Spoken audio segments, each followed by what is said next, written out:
Assalamu alaikum Uyghur qarindoshlar.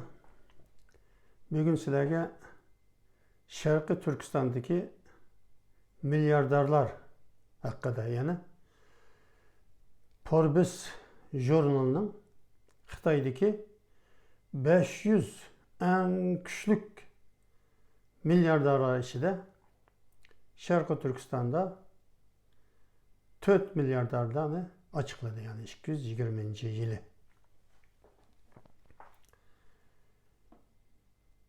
Xitaylarning Şinjan Uyghur Abdunum Rayini degan bu Uyg'urlarning yurtida qancha yildan beri milliarderlarni e'lon qilyapti. Yani dünyadaki, Amerikadagi Forbes jurnali ve Xitaylarninki o'zimi milliarderlarni e'lon qilyapti.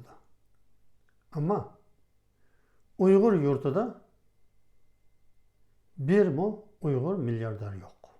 Xitoydagi en küçük 500 milyarder içige Sharqiy Turkistondan 4 milyarder kirgan.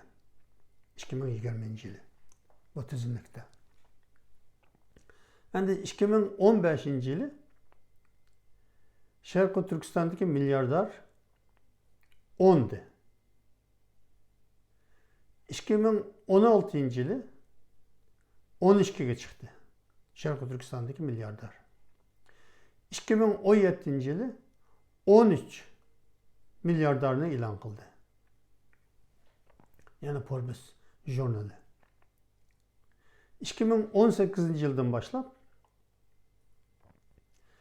bu Sharqiy Turkistonda berilayotgan Uyg'urlarga qaratilgan milliy qirg'inchilik dünyanın gün tertibi kelgili başlagandan keyin Xitoy milyarderlar asta Sharqiy Turkistondan küçük meblağını elip Xitoyning ichki o'lkalarga ketishga başladı. Şu an 2020-yılı 4 milyarder kaldı.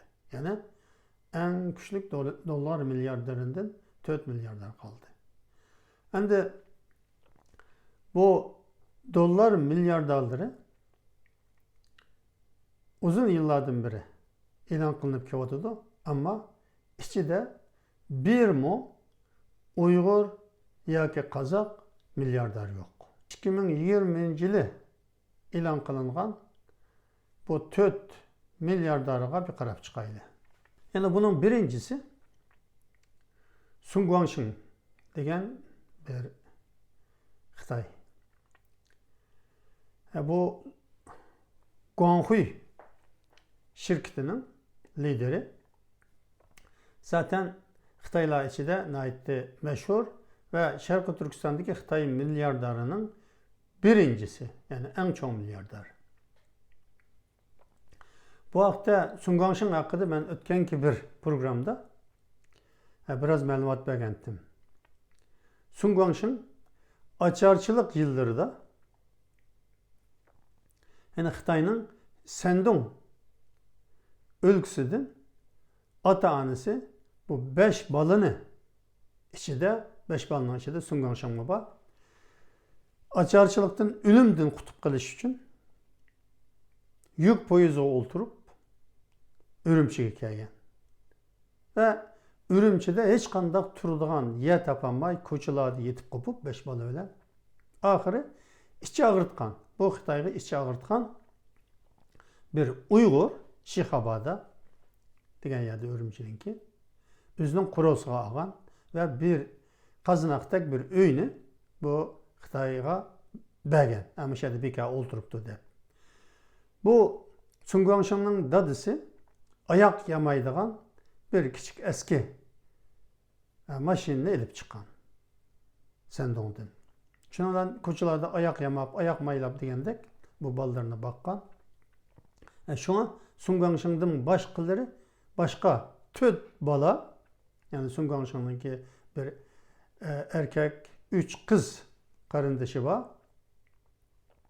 Bular yaxşı okuyanmagan, yalnız tuluq o'ttir maktabgacha o'qigan bu Sun Guangxin. Ondan keyin askarlikka berib, askarlikdan 90-yillarda qaytib kelib bu tijoratga ichiga kirgan,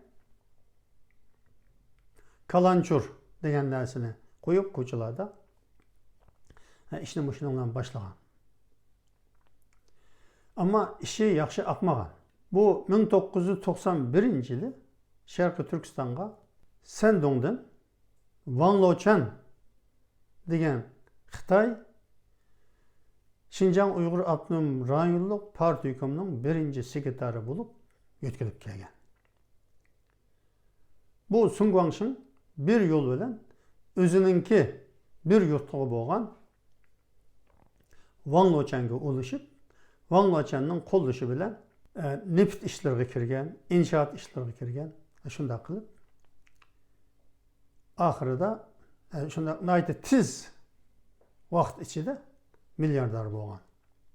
Zaten Ürümçi'de silingan binalarning yarmi Sun Guangxinga ait.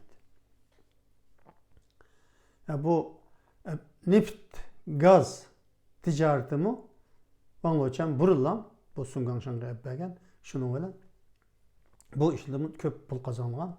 Yani şundak bir milyarder bo'lgan. Yani aç, yoksul, Sandongda açlıktan kırılıp ketayotgan xalq ichida kollektiv topla aldı ailesi ölüp ketmeyli deb dadasi bu 5 balani Ürümchiga kelgan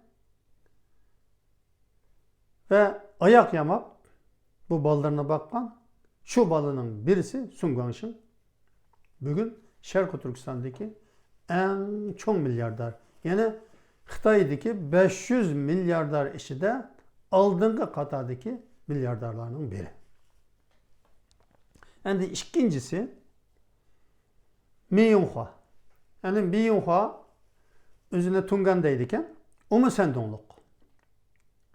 Bu hükümet hizmetinde işleyen adam, yani partiye hizmetinde işleyen adetki bir kadir. Bu 1989 yılı şirket kurgan. Yani şu anda degan Xoling degan şirketni şu vaqtida kurgan. Ama hech qanday faoliyat olib borolmagan. Çünkü o'zi davlat kadri, boshqa qo'yib qo'ygan odamlar ish qilolmagan, ham sermayesi yo'q. Bu mu Sandongluk? Wang Lochan 1991-yili Sharqiy Turkistonga kelgandan keyin asta bir yo'lini tepib Wang Lochanga ulaşkan, Wang Lochan bilan do'st bo'lgan, Wang Lochanning qo'llashiga erishgandan keyin 1994-yilda rasmiy bu shirkatni tekrar qurib, o'zini davlat kadrligidan istifa qilib, Wang Lochanning yordamida, himoyasida ve sermaye qo'llashi bilan yollarını dağdan içip bergen, şunun bilan Sharqiy Turkistonda milyarder bo'lgan bir Xitoy. Bu Sharqiy Turkistondagi ikinci derecelik çoğ milyarder. Yani Xitoydagi 500 milyarderlar ichidagi o'ttira hallik bir milyarder. Bu Mi Yonghua degan Sandongluk Wang Lochan bilan yaqin munosabati bo'lgan bu milyarder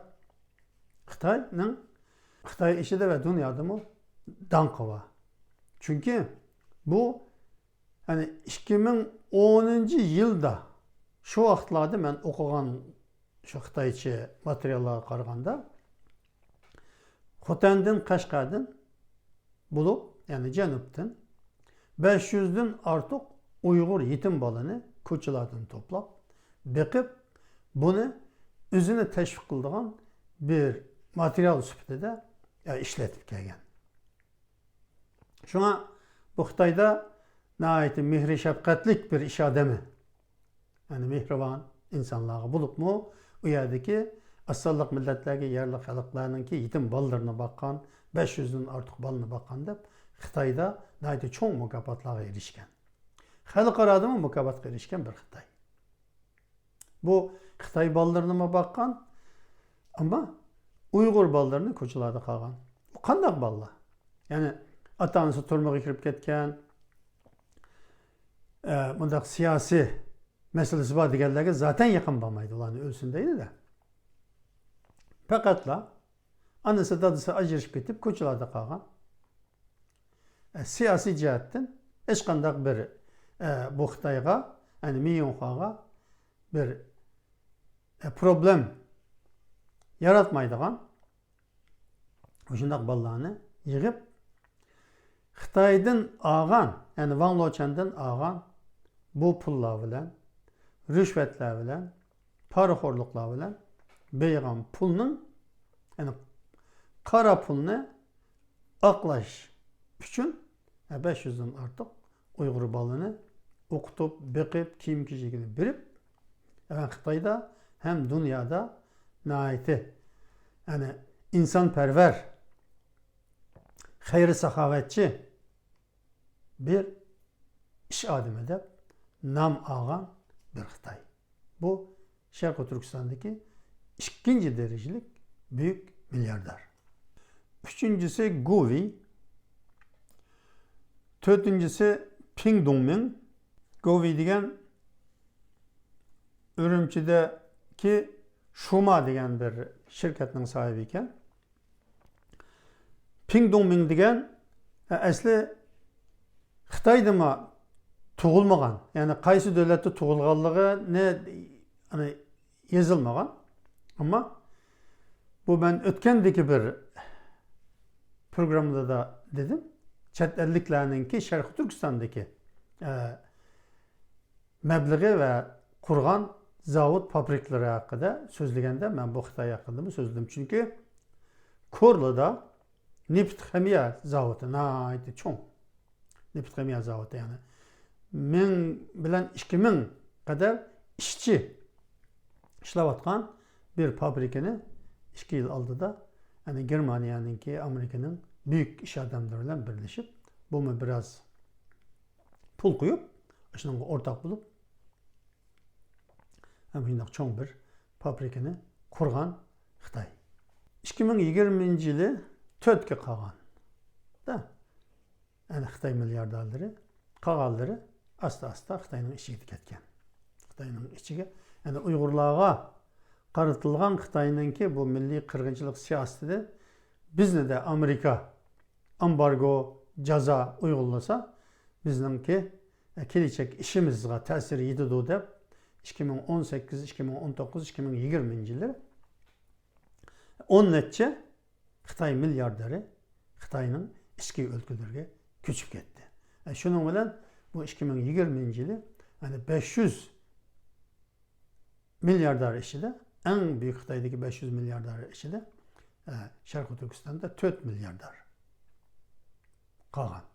Ürümchininki yillik umumiy kirimi, yani 3,5 milyon 4 milyon nüfusu olan Ürümchidagi bir shaharning yillik umumiy kirimi 54,5, yani 54 milyar 500 milyon bo'lgan bo'lsa, bu 4 Xitoyninki baylığı 65 milyar. Yani Ürümçinin toplam baylığıdır mı? Bularning baylığı köp degan gap. Ama Ürümçide veya ki Şarkı Türkistan'da bir mu Uygur milyarder bugün kadar çıkmadı. Bunundan keyin chiqishi texmi mumkin emas.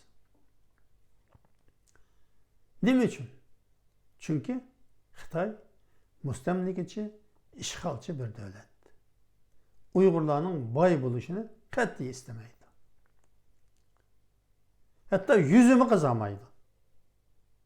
Şinjan Uyghur Abnum Rayini degan bir yerda biz hech bo'lmasa yulab shularga bir o'xshash raqobat qiladigan imkonni yaratib beraylik demaydi.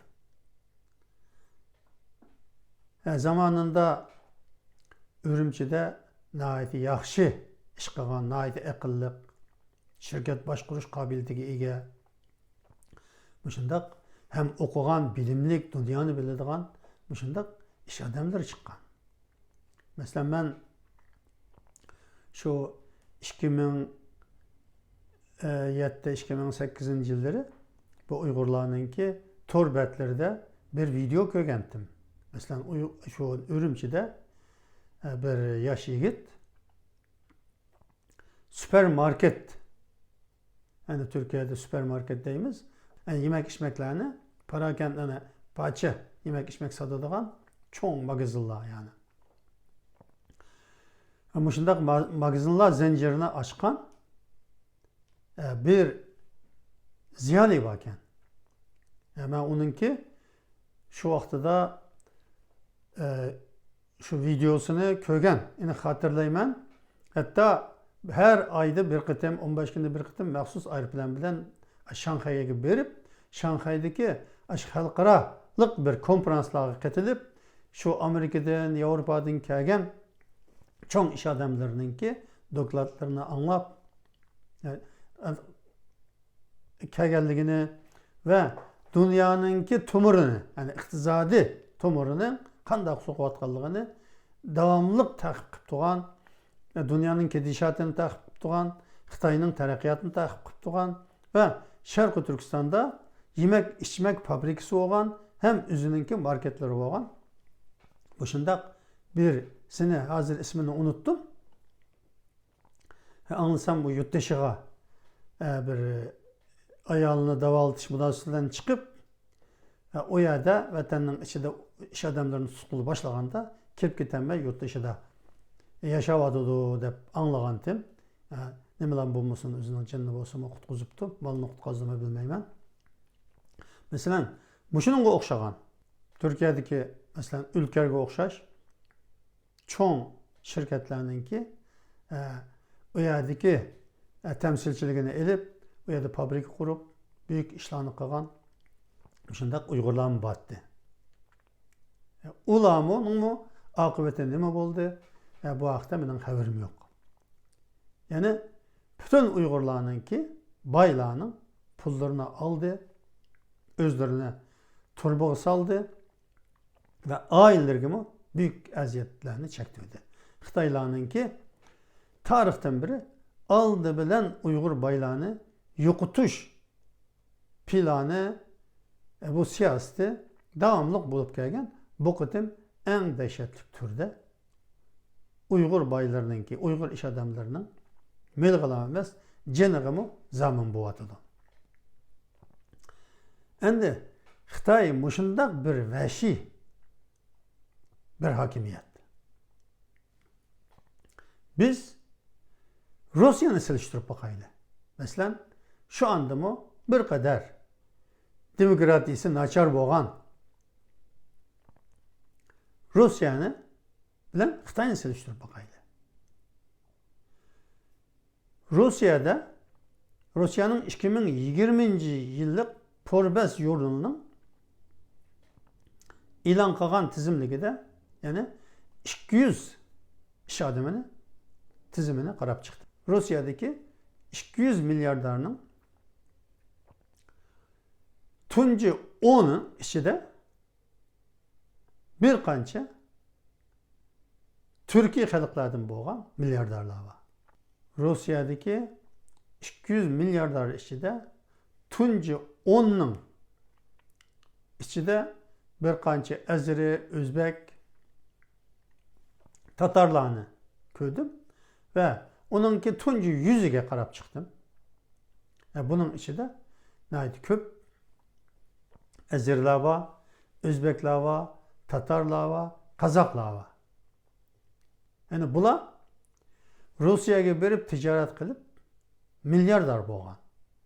Yani ular müstakil boğandın kin Rusya'da şu Ruslar bilen rekabet kılıp milyardar boğan Orta Asyalıklar, Türkiye halklarının ki işinden çıkan iş adamları.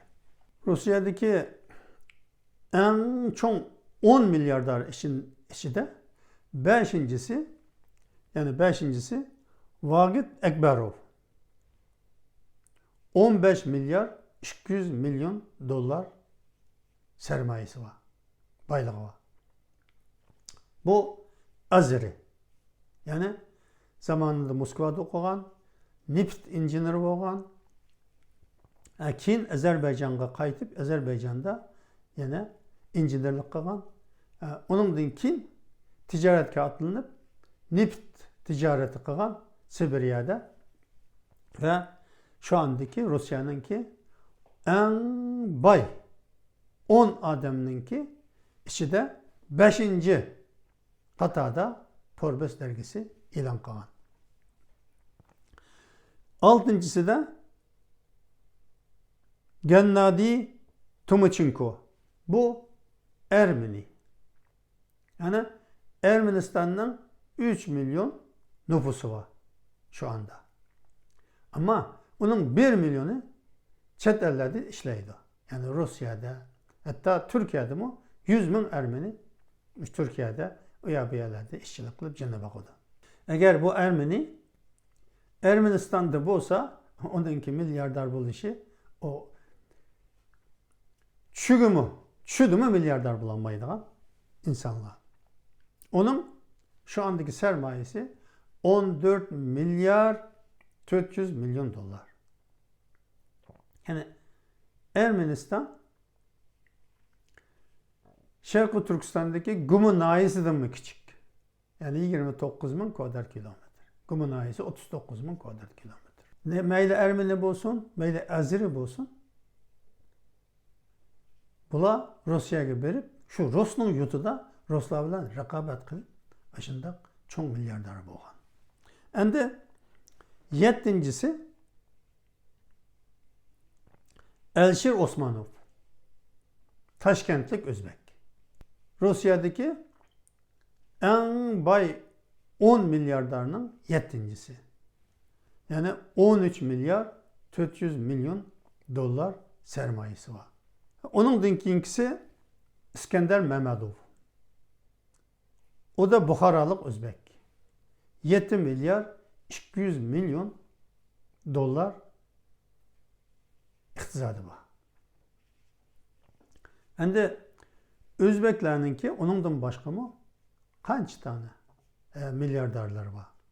Azerbaycan'ın ilk tunci 100'nin içinde Rusya'daki yani tunci 100 milyarder degenlik karab çıksam 10 dek Azeri varken. Yani Rusya'da ticaret kılıp milyarder olgan. Endi Özbeklerden mi? Heli köp. Şu Elşir Osmanov hatta bu Kerimov zamanında şu Özbekistan'a berişi çeklengen yoki takip kılıngan insanlar. Şimdi yani Kerimov bularga bir düşmanlıkla qarab kelgan. Bu yıl şu Xitoy virusu Özbekistan'da taqilib 170 adam Özbekistan'da yuqumlandı deganni anlab, 170 kişi aran. Şu vaqtida 20 milyon dolar pulni Özbekistan hükümetiga ötib berdi Moskvadan. Şu Xitoy virusuga qarshi, koronavirusga qarshi mendan bir yordam bo'lsin deb.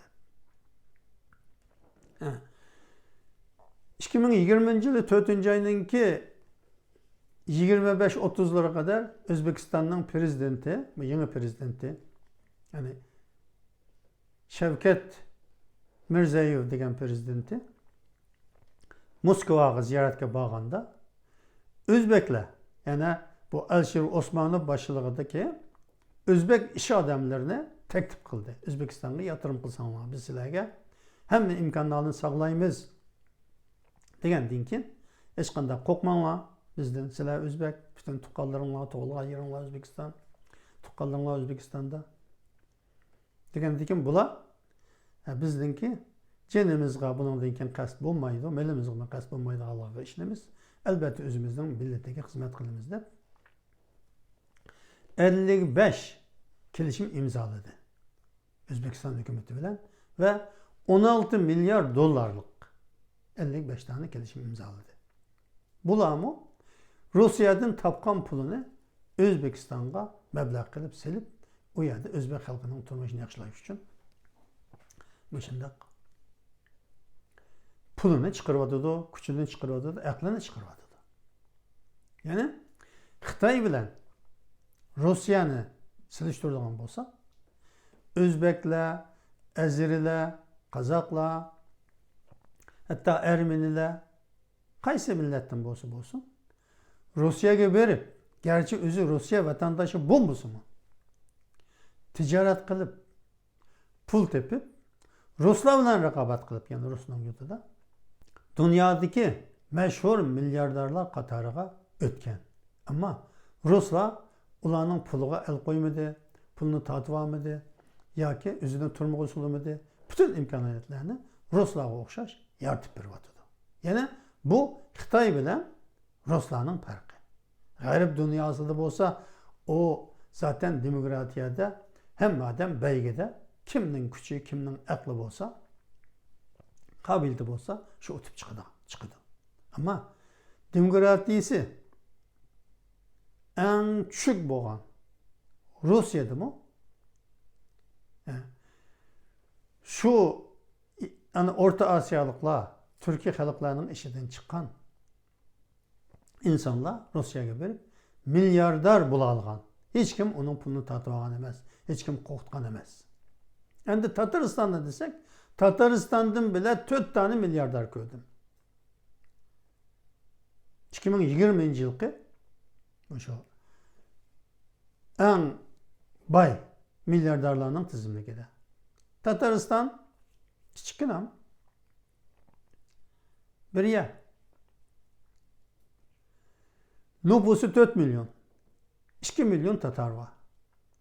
1,20 milyon Rus. Kalan 500 bin ama yani şu Slavyan milletlerden veya ki Orta Asya'dan yani Özbekistan, Tacikistan, Kırgızistanlardan hatta Azerbaycan'dan şu yerge işligili verip şu yerde işlevatkan nüfuslar. Yani Tataristan'a nüfus ötken.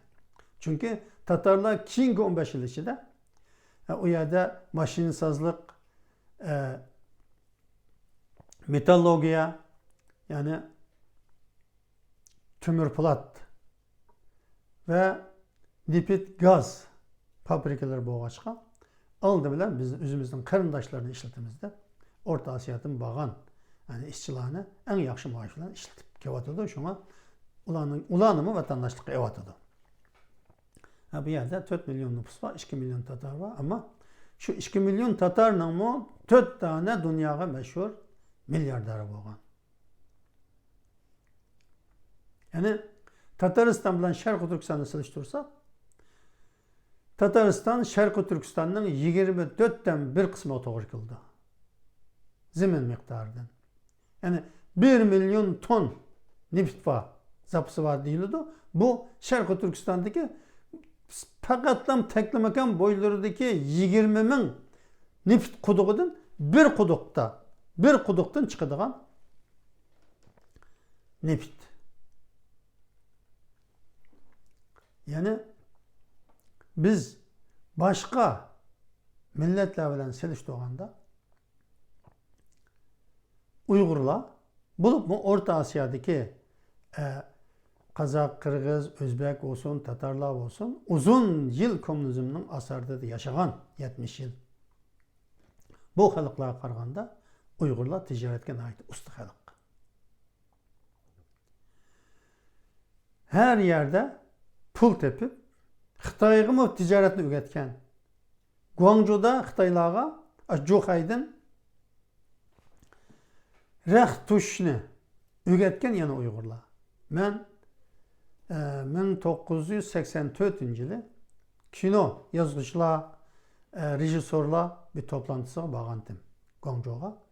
Şu yerde Uygurların şunda güzel restoranı varken. Eğer tamak ilgili baksam şu yerde maşinler durup gitipti. Motosikletler. O maşinlerin motosikletlerini Xitaylar yiyip tazlavatıptı kirsem şu Uygurlar, yaş ballar şu yerlerde. Ben onlardan sordum. Vay bu maşinler sizlerle mi bu motosikletler? Sen ben bizimki.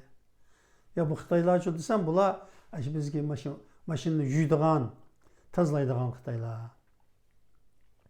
Kesek biz tazlayıl dep talışıp onun azar pul verip koyumuz deydi. Degenti. Sizler nimiş kılısılar desem biz Juhaydın. Rəx əkedimiz qaçaq. Bejindən, Dongbuydan kelgan Xitaylarga satamayız. Bu Xitaylarning hech biriniki mashinasi yo'q. Velosiped bilan yurdi. Sizlar mashinalar bilan shundoq nihoyatda go'zal lyuks motosikletlar bilan yurdi ekansizlar. Bularninki ichi qizdirib sizlarga biz ziyon solmasmi? deb so'rasam, u bolalar, "Voy aka, bular hozir biz nima desak shuni qiladi. Kecha kunduz bizningki xizmatimizni qilib jannat boqayotgan Xitoylar bu." degandi. Ya'ni Guangzhouda Xitoylarga tijoratni o'sha Uyg'urlar o'rgatib o'tibdi ekan. Hatto mehmonxonasi bor, bolalar bor ekan Uyg'ur bolalardan shu vaqtida. Mehmonxona ochgan, restoran ochgan, do'kon ochgan. Keyin bir qancha yildan keyin anglasam bularning hammani tutib, sulab, gunohkor qilib, mollarini tortib olib, hammasini qo'g'lab o'tibdi. Men bu bolalardan bir qanchisini Urumchida kurashgandim. Ba'zilari bir qism pulni ochib olganlar, ochib olibdi ekan, qolganlarning hammasini so'ygan piyozdek qilib, shundoq yo'lga solib qo'yibdi ekan. Shu vaqtdan boshlab, ya'ni O'rta Osiyoga tijoratga chiqqan, Xitoyga tijoratni o'rgatgan O'rta Osiyoda yana Uyg'urlar. U yerga chiqqan Xitoylar boy bo'ldi. Uyg'urlar yallab chiqqan Xitoylar. Ammo keyin Uyg'urlar ularga yollanib ishlaydigan bo'ldi. Keyingi mezgillarda hech Uyg'urlarga bir ish qolmadi. Ya'ni Xitoydan boshqa hech bir millat boshqa millatga bu Xitoy qaragan ko'z bilan qaramaydi. Ya'ni Uyg'urlarni kavob qilib yeb tugatsimi, Xitoyning dardi chiqmaydi. Numus qilmaydi bular. Ya bu kadar biz bularni 10 milyon, 11 milyon deymiz. Bunun içinde bularning yutida shundoq boy bir tane, ikki tane Uyg'ur chiqmasa, dünya bizga nima deydi deb o'ylamaydi. Chunki Xitoyda Xitoy Kommunistik Partiyasi bilan shu Xitoy amaldorlari bilan yang ishida quyuq bir aloqasi bo'lmasa, u yerda boy bo'lish mumkin emas. Ashundaq boy bo'lgan milliardar bulanmasimi, Xitoyga davomli para berib turgan Uyg'urlarning jonini aman qo'ymadi bu Xitoylar. Yana bu yerda men 2020-yili Xitoyda, yani bu Sharq Turkistondagi Uyg'ursiz, yani Xitoy milliarderlar bilan Rossiyada, yani O'rta Osiyodan, Türk Cumhuriyetlerden Rossiyaga berib tijorat qilib milliarder bo'lganlarningki farqini selishtirish orqali bu Xitoyning bizga qanchalik zulm qilayotganligini, Uyg'urlardan qanchalik nafrat qilganligini bir yani delil bilan Uyg'urlar bilib qolsin degan maqsadda bu selishtiruvni qildim. Uyg'urlarda mesela Şanghayga, Beijingga, Guangzhouga, Xinjiangga berib, shundoq milliardar bo'lgan bir Uyg'ur bormi? U yerdagi Uyg'urlarning hammani to'plab turmalarga tashladi Xitoylar. Bir yo'l bilan qo'ldagi pulni oldi. Xitoydan aqlsizmi Uyg'urlar? Tijoratda Xitoylarga ders beradigan darajada edi. Bu Xitoylar yeni açılgan 80-yillarda, yani Uyg'urlar tijoratda Xitoylarda her yerde Xitoylar hayran qoladi Uyg'urlarga. Bugunchi. Yani bu nuqtani biz yaxshi tushunmagimiz lazım. Bir yerde en çoğ ikki boy Xitoyninki, shu Wang Laochan degan Xitoyning bir yurtligi. Şunun bir yurtligi bo'lg'achqa, şunun sayesinde milyarder ve bugün mu Urumchidagi en çoğ milyarderlar. Fursat keldi, buningdan keyin ne Xitoylarga bekkenmeydi, kim boy bo'laman degan Xitoylarga, Uyg'urlarga hech kelmaydi. Çünkü Uygurlarning qo'liga pul tushgan hamon Xitoy uning hisobini qilib turdi. Pulni nima oladi, jinini nima oladi.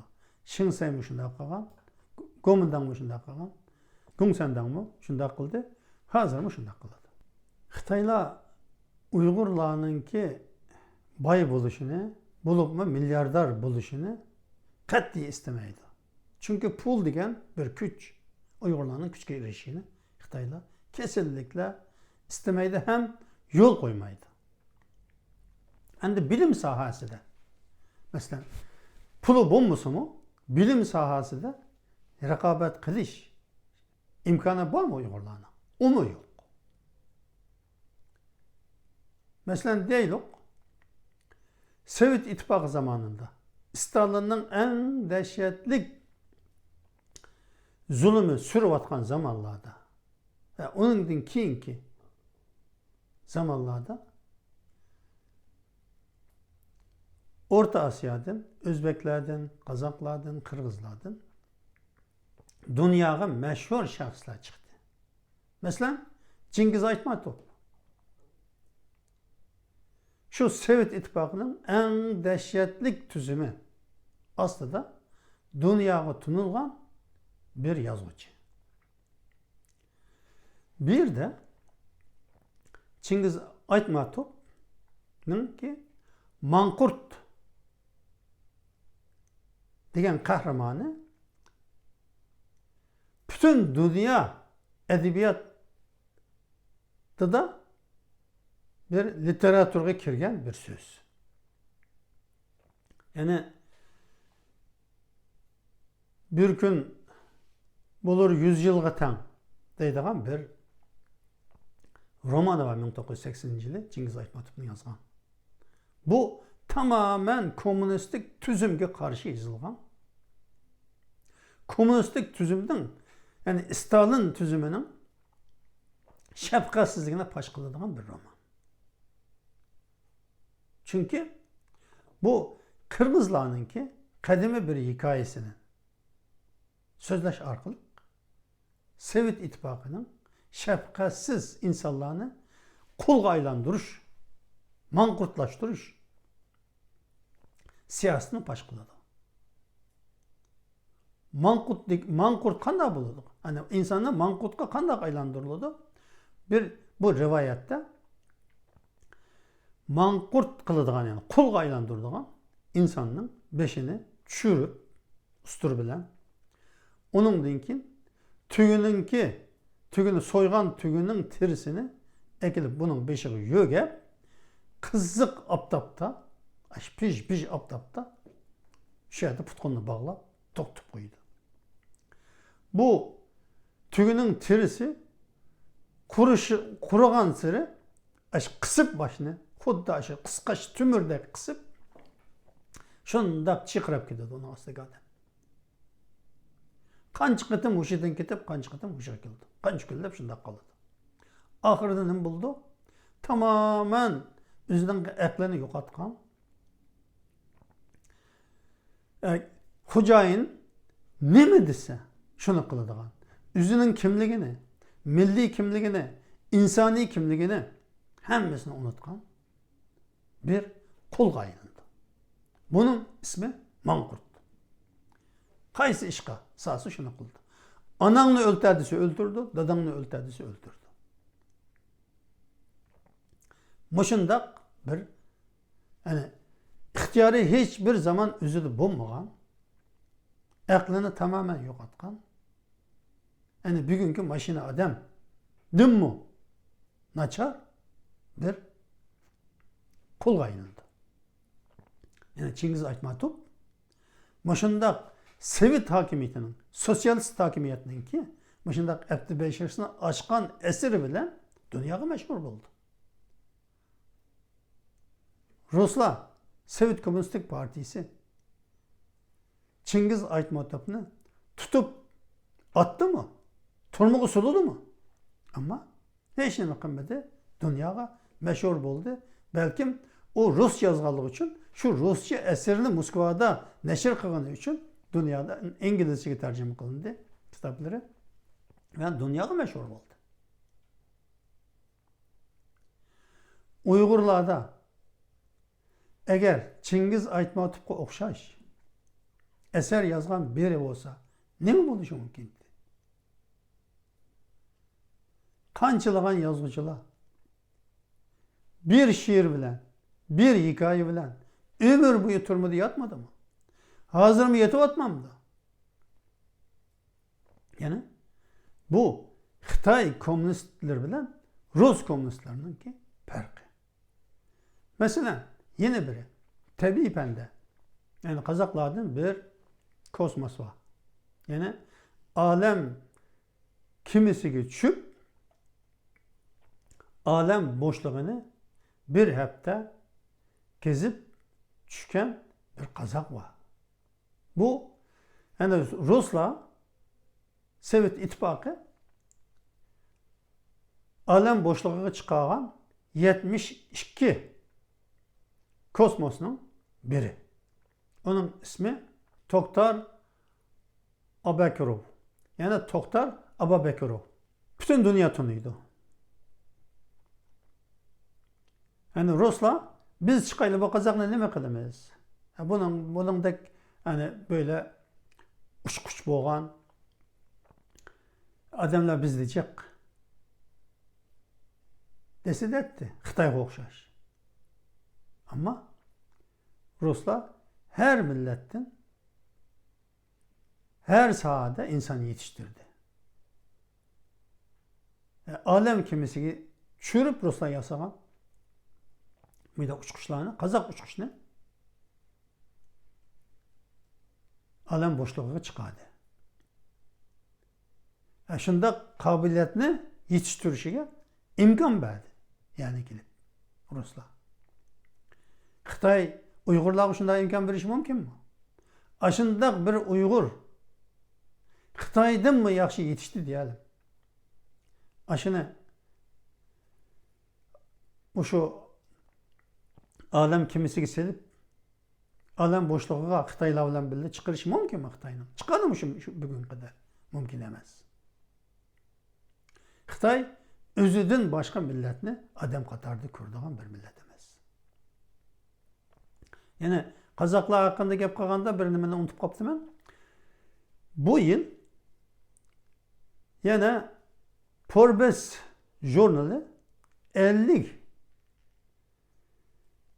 milyardar Kazak'nınki tizimligini ilan qildi. 2020 yılı. Ait bo'lgan, yani 2020 yılına ait bo'lgan Kazak milyardarlar. Bunun içinde milyardarlar var ve en az pulu bo'lganlar 100 milyondan 130 milyondan dollardan yuqori bo'lgan kishilarni tizimlabdi bunun da. Yani milyonlarlarda varken de yani 100 milyon dolar degani az pul emas. 50 Kazak'ın tizimi var. Yani Kazakistan'da 20 milyonluk suadayımız. Yani bununki 60% etrafı da Kazak.